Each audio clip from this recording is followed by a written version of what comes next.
நீங்கள் தவறவிட்ட எபிசோடுகளை இப்பொழுதே காணுங்கள் உங்கள் Tandivan.com மற்றும் Tandivan யூடியூப் சேனலில்.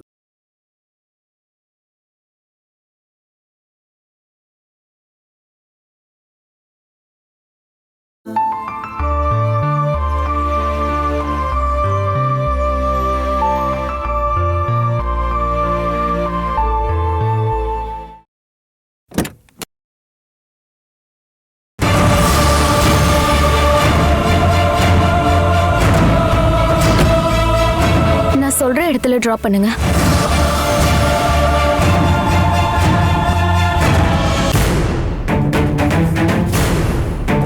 அப்படின்னா இதுதான் டிரான்ஸ்ஃபரே கிடைக்காத ஈஸியான வேலை, அப்படிதானே? எனக்கு புரிஞ்சு போச்சுங்க. பொண்டாட்டிக்கு உங்களால மருந்து வாங்க முடியாம போனப்போ டாக்ஸி டிரைவர்னா டாக்ஸி டிரைவர், அப்படிதானே? ஆனா ஆபீஸ்ல மேனேஜரா இருக்கேன்னு என்கிட்ட போய் சொல்லி நம்ப வச்சீங்க.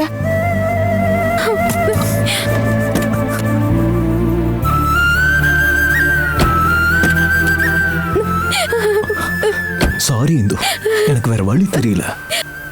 இருந்தாலும் எனக்காக இந்த டிரைவர் வேலையெல்லாம் பார்க்க வேண்டியிருக்கு. உனக்காக இல்லம்மா, நமக்காக.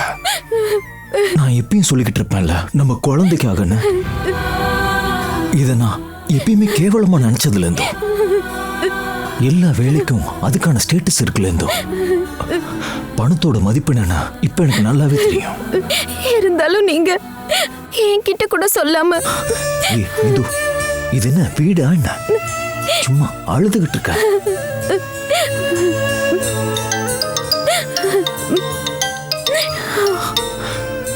ஹலோ, ஒரு பிக்கப் வந்திருக்க. நானே கால் பண்றேங்க, ஒரு நிமிஷம்.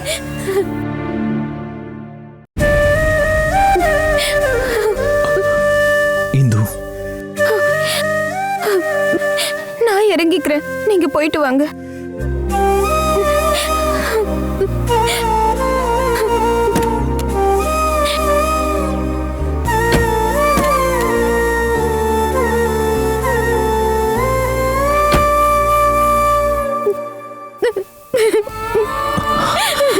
இந்து, அழாத இந்து, ப்ளீஸ்.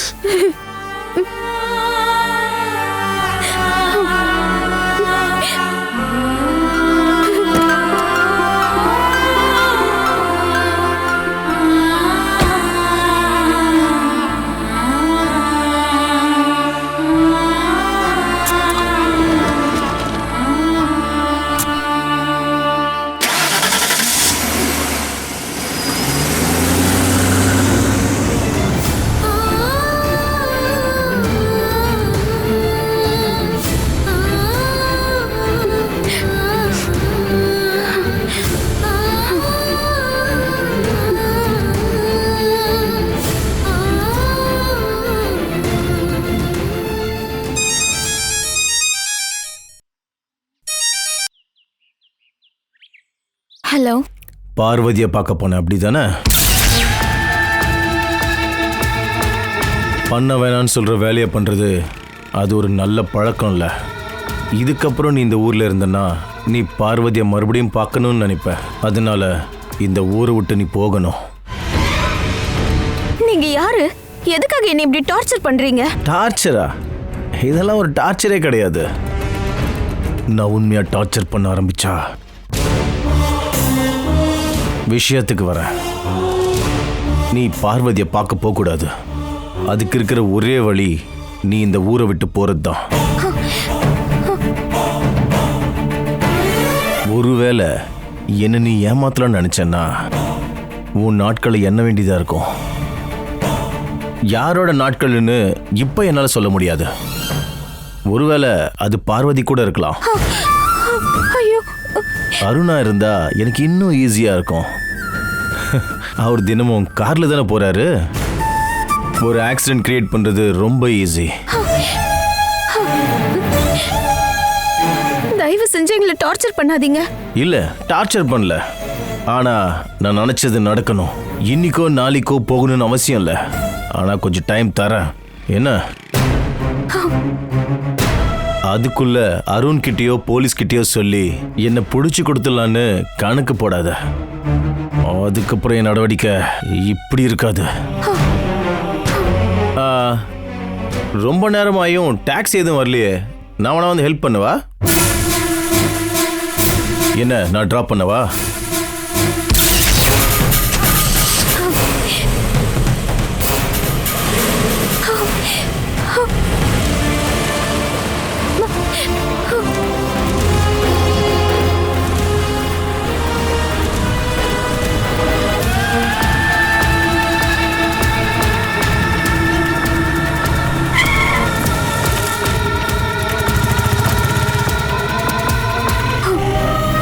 கடவுளே, அண்ணா கொஞ்சம் சீக்கிரமா போங்க. அண்ணா வேகமா போங்க. போருமா.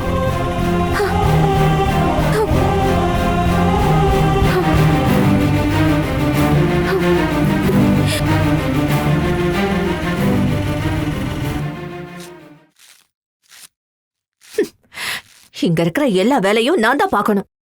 ஆனா அதுக்கான நன்றி யார்கிட்டயும் இல்ல, கொஞ்சம் கூட இல்லவே இல்ல.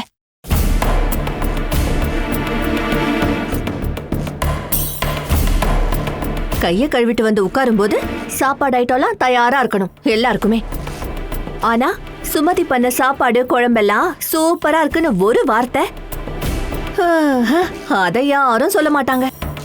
ஒரு நாள் இல்ல ஒரு நாள் எல்லாத்தையும் தூக்கி போட்டுட்டு வெளியே போறேன். அப்பதான் இந்த சுமதியோட மதிப்பு எல்லாருக்கும் தெரியும்.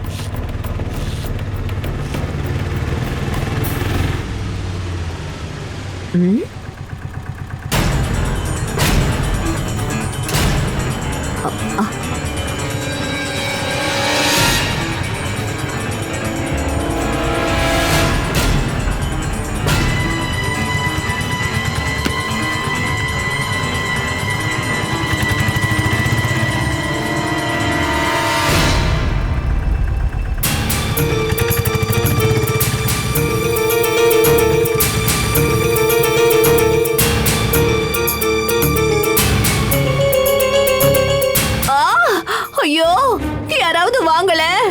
ஐயோ ஐயோ, அம்மா வலிக்குதே, ரொம்ப வலிக்குதே. ஐயோ, என்னாச்சு சித்தி? இடுப்பு வலிக்குது. ஐயோ, இடுப்பு வலிக்குதுமா. ஐயோ, இத பாரு, வீட்டை கூட்டி நான் சுத்தம் பண்ணிட்டு இருந்தேனா, அப்போ குனிஞ்சு நிமிந்தனா, ஐயோ, அப்ப என் தலைக்குள்ள இடி மின்னலே போயிடுச்சு, இடுப்பும் புடிச்சுக்கிச்சு. ஐயோ, என்னால தாங்க முடியாத வலியா இருக்கே. ஐயோ, ரொம்ப முடியலன்னா வாங்க ஹாஸ்பிடல் போலாம். ஹாஸ்பிடல் எல்லாம் வேண்டாமா. அப்படின்னா நான் அப்பாக்கு கால் பண்றேன். வேண்டாம், அவருக்கு கால் பண்ண வேண்டாம். நான் கொஞ்ச நேரம் படுத்து தூங்குறேன். இடுப்புக்கு கொஞ்ச நேரம் ரெஸ்ட் வேணும் போல. ஐயோ அம்மா, குடிக்க ஏதாவது கொண்டு வரட்டுமா? ஐயோ வேண்டாமா. இந்த பாரு, நீ ஒரு வேலை பண்றியா? நான் கூட்டினது போக மீதியை நீ கூட்டிடுமா. ஓ, குப்பையும் பேப்பரும் நிறையவே இருக்கு. யாராவது உள்ள வரும்போது அதை பார்த்தா சங்கடமா நினைப்பாங்கம்மா.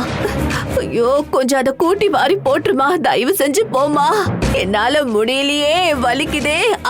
ஐயோ ஐயோ அம்மா, என்னால முடியலையே, ரொம்ப வலிக்குதே.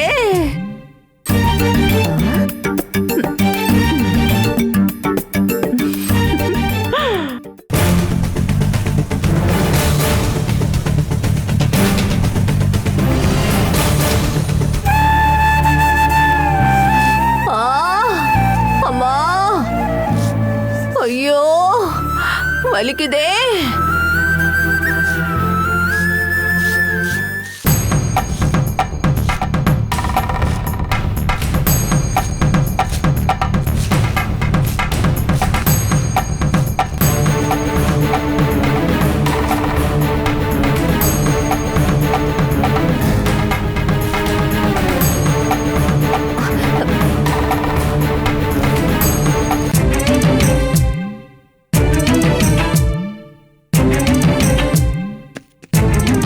ஐயோ, என் இடுப்புல ஒத்தடம் குடுக்க கொஞ்சம் சுடு தண்ணி வச்சு குடு இந்து. தண்ணிய சூடு பண்ணி குடுமா. கேட்டுச்சா? கேட்டுச்சு.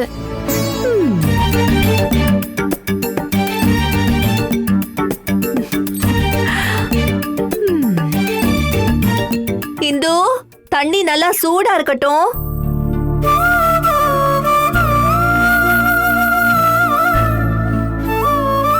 இந்த மாதிரி கொஞ்சம் வேலை எல்லாம் செய்யணும்.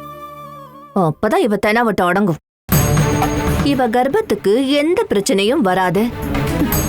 ஐயோ அம்மா, இடுப்பு வலிக்குதே. ஆ ஆ, ஐயோ அம்மா, இடுப்பு வலிக்குதே. அம்மா, ஐயோ. சித்தி, அங்க வச்சிடுமா. ஆவி பிடிக்கட்டுமா? வேணாமா, நானே பண்ணிக்கிறேன். ஐயோ அம்மா, ஐயோ முடியலையே. ஐயோ அம்மா, ஐயோ அம்மா, அம்மா, என்னாச்சு இந்து? அம்மா, வயித்துக்குள்ள திடீர்னு வலிக்குது. அது உடனே போயிடும். அம்மா, என்னால முடியல. ஐயோ எனக்கும் வலிக்குதே. இந்து, உள்ள போய் கொஞ்ச நேரம் படுத்து தூங்கு, வலி எல்லாம் போயிடும். அம்மா, நீ போமா, ஒரு 10 நிமிஷம் தூங்கு. இடுப்பு வலிக்குதே. ஐயோ கடவுளே, இடுப்பு இப்படி வலிக்குதே.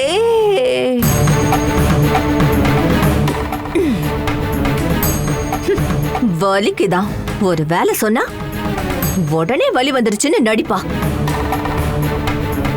ஐயோ முடியலையே, இடுப்பு வலிக்குதே அம்மா.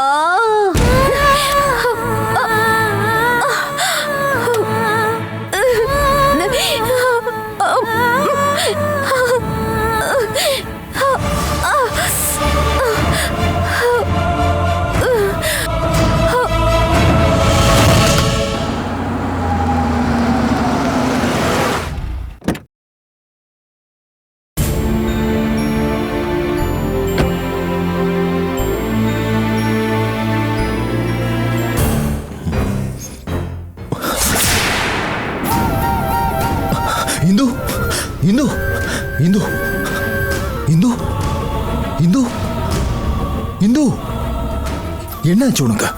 இந்து,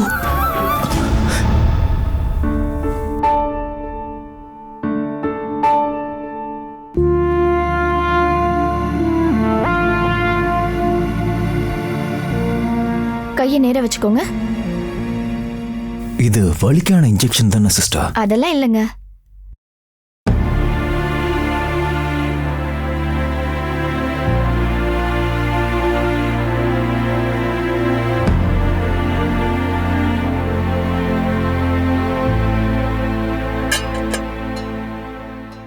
வலிக்குதா? பரவாயில்லங்க. உன் முகம் ரொம்ப டயர்டா இருக்கு இந்தோ. நான் ரொம்ப பதறி போயிட்டேன் தெரியுமா? திடீர்னு மயக்கம் போட்டு விழுந்துட்டியா? நான் அந்த சமயத்துல வீட்டுக்கு வராம இருந்திருந்தா யோசிச்சு பார்க்கவே முடியல. டாக்டரை போய் பாருங்க. டாக்டர் கிட்ட ஏதாவது சொல்லுமா என்ன? பார்த்துட்டு சீக்கிரம் வாங்க. நீங்க என் பக்கத்துல இருக்கணும்.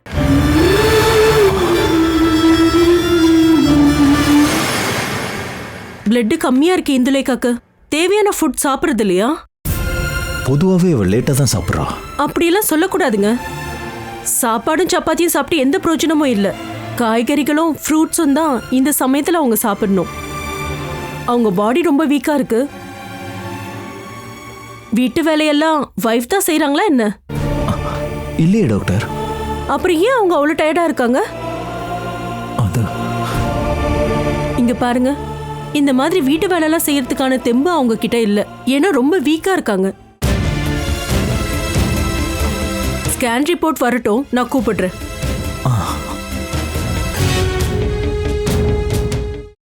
என்ன பதில் சொல்லாம இருக்க? எனக்கு தெரியாம நீ வீட்டு வேலை பாக்குறல? அந்த மாதிரி பெரிய வேலைலாம் அங்க இல்லையே. டாக்டர் என் மேலதான் கோவப்பட்டாங்க. வீட்டு வேலை எல்லாம் பெரிய வேலை இல்லைன்னு சொல்ல வரியா? அப்போ வீட்டுல ஏதோ வேலை செஞ்சிருக்க. அது நம்மளோட வீடுங்க. அதனால இந்த மாதிரிலாம் நீ பேசும்போது எனக்கு கோவம் வருது. டயத்துக்கு சாப்பாடு சாப்பிட்றதில்ல, எல்லாம் உன் இஷ்டப்படி தான் பண்ணிட்டு இருக்க. வீட்டுக்காரர் மேலேயும் குழந்தை மேலேயும் நல்ல பாசம்னு சொல்ற, அது வெறும் வார்த்தையில மட்டும் இருக்கக்கூடாது. யாரை கஷ்டப்படுத்த இந்த வேலையெல்லாம் நீ செஞ்சுக்கிட்டு இருக்க? நானா வேணும்னு இதெல்லாம் பண்ணலங்க. அப்போ சித்தி தான். சித்தி சொல்லு இந்து, அவங்களுக்கு என்ன பிரச்சனை? நீங்க போய் அங்க பிரச்சனை பண்ணாதீங்க. அப்பாக்கு தெரிஞ்சா ரொம்ப கோவப்படுவாரு. சித்தி என்கிட்ட நிறைய வேலை வாங்குறாங்க. நீங்க யாரும் இல்லாத நேரத்துல ஒவ்வொரு வேலையா சொல்லுவாங்க. வேணும்னே கஷ்டம் கொடுக்கறாங்க. இன்னைக்கு இடுப்பு வலிக்குதுன்னு சொல்லி என்னை வீடு முழுக்க கூட்ட சொன்னாங்க. அதுக்கப்புறம் தான் எனக்கு முடியாம போச்சு. இது எல்லாத்தையும் என்கிட்ட சொல்லாம ஏன் மறைச்சு வைக்கிற? நாம இப்ப இருக்க நிலைமையை யோசிக்கணும்ல. அதை உன் சித்தி நல்லா யூஸ் பண்ணிக்கிறாங்க. என்ன நடந்தது பாத்தியா? கஷ்டப்படுறது நீ தானே. எக்காரணத்தை கொண்டும் நான் இதுக்கு ஒத்துக்கவே மாட்டேன். வாய்ப்பு கிடைக்கும் போதெல்லாம் கண்டபடி பேசுறாங்க, வேலைக்காரங்களை மாதிரி ட்ரீட் பண்றாங்க. இனிமே அந்த மாதிரிலாம் விட முடியாது. அந்த வீட்டுல தங்கறது தானே உங்களுக்கு பிரச்சனை. அங்கிருந்து கிளம்பிட்டா அது மட்டும் இல்லாம ஒரு மாற்றம் நமக்கு கண்டிப்பா அவசியம்தான்.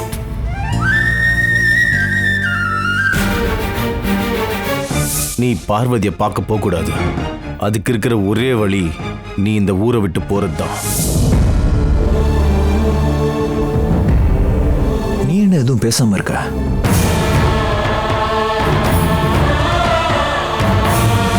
அதுக்குள்ள அருண் கிட்டயோ போலீஸ் கிட்டயோ சொல்லி என்னை புடிச்சு கொடுத்துடலான்னு கணக்கு போடாத. அதுக்கப்புறம் என் நடவடிக்கை இப்படி இருக்காது. இந்து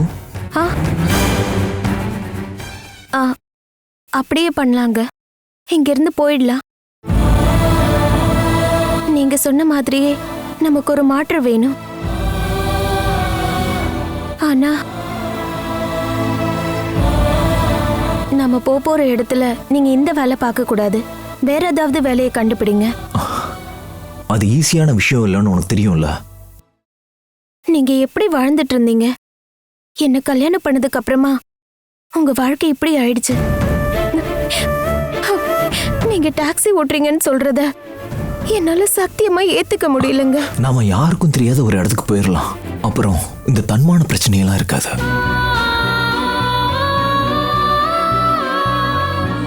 நீங்க எப்படி வாழ்வீங்கன்னு நினைக்கிறவங்களுடைய கேலியையும் கிண்டலையும் நாம சட்டை பண்ணவே தேவையில்லை. நீ என்கிட்ட சொன்ன ஒரு விஷயம் ஞாபகம் இருக்கா? கணவனுக்கு மட்டும்தான் அடிக்கிற உரிமை இருக்குன்னு. அதே மாதிரி உதவி பண்றவங்களுக்கு மட்டும்தான் அனுதாபப்பட உரிமை இருக்கு. தேவையில்லாத விமர்சனங்களை தவிர்க்கிறது நல்லது. எனக்கு இன்ஃபீரியாரிட்டி காம்ப்ளெக்ஸ்லாம் இல்லைம்மா.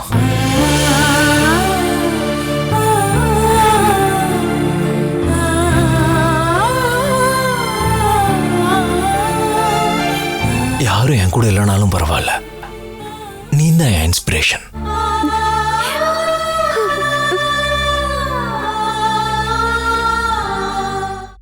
ஸ்கேன் ரிப்போர்ட்ஸ் வந்துருச்சு. என்னாச்சு டாக்டர்? டென்ஷன் ஆக வேண்டிய அவசியம் இல்லை. இருந்தாலும் என்னன்னு சொல்லுங்க டாக்டர். குழந்தையோட பொசிஷன் விஷயத்துல ஒரு சின்ன டவுட் இருக்கு. டாக்டர் பயப்பட வேணான்னு சொன்னல. குழந்தை நல்லபடியா பிறந்ததுக்கு அப்புறம் தான் எங்களால சரியா சொல்ல முடியும். ஆனாலும் நான் உங்களுக்கு முன்னாடியே எச்சரிக்கை பண்றேன். இதுல பிரச்சனை ஏதாவது? நிறைய பேருக்கு இந்த மாதிரியா இருக்கு. ஆனா இது ஒரு சாதாரண விஷயம்தான். சில பேருக்கு 2-3 வாரம் ஆனதுக்கு அப்புறம் குழந்தை நார்மல் பொசிஷனுக்கு வந்துடும். அதனாலதான் டென்ஷன் ஆகாதீங்கன்னு சொன்னேன்.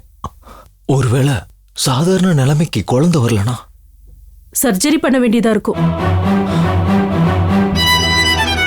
நீங்க பயப்படுற மாதிரி எந்த பிரச்சனையும் இருக்காது.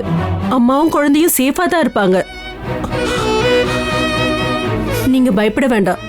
உடம்பளவுலயும் மனசளவுலயும் இந்துலேக்கா ஆரோக்கியமா இருக்கணும். அதுதான் இப்ப முக்கியம். அவங்கள இன்னைக்கே டிஸ்சார்ஜ் பண்ணிக்கலாம்.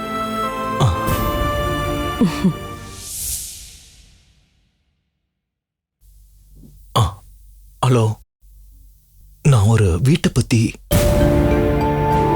ஆமா, ரெண்டுக்கு தான். ஸ்மால் ஃபேமிலி தான். நானும் ஒய்ஃபும் மட்டும்தான் இருப்போம். ஐயோ, அவ்வளோ ரெண்டா? அது அட்வான்ஸ் எவ்வளோ? ஓகே, சரி.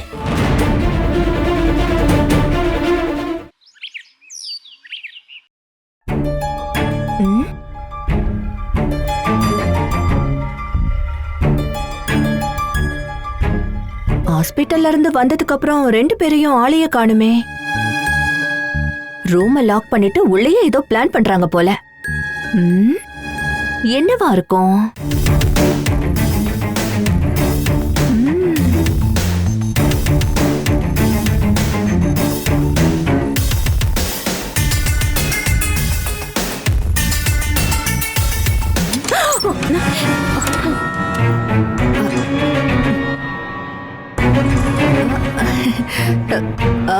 அது டீ குடிக்கிறதுக்காக உங்களை கூப்பிடலான்னு வந்தேன். இடுப்பு வலி போயிடுச்சான்னு கேளுந்தோ. இன்னும் போகல. நான் அப்படியே அட்ஜஸ்ட் பண்ணி நடந்துகிட்டு இருக்கேன்ப்பா. என்ன பேக்ல துணியெல்லாம் எடுத்து வச்சிட்டு இருக்கீங்க? மறுபடியும் ஹாஸ்பிட்டல் போணுமா? மறுபடியும் ஹாஸ்பிட்டல் போகாம இருக்கதான். நாங்க இந்த வீட்டை விட்டு வெளியே போறோம். வெளியே வா. எங்க போறீங்க? அத சொல்ல விருப்பம் இல்ல. புரிஞ்சு போச்சு. மறுபடியும் பெரிய வீட்டுக்கே போலான்னு இருக்கீங்களா? அது நடக்கவே நடக்காது. அப்படின்னா உங்க மனசுல என்ன எண்ணம் இருக்கு? இப்போதைக்கு ஒரு எண்ணம் தான் இருக்கு. உங்க கொடுமையில இருந்தும் டார்ச்சர்ல இருந்தும் இவளை காப்பாத்தணும். ஐயோ, நான் அப்படி என்ன பண்ணேன்? என்ன அருண் இப்படி எல்லாம் சொல்றாரு? இதுக்கப்புறம் நாங்க எதையும் பேச விரும்பல. எங்களுக்கு எங்க குழந்தை எந்த பிரச்சனையும் இல்லாம பிறக்கணும். அப்ப போறதா முடிவு பண்ணிட்டீங்க?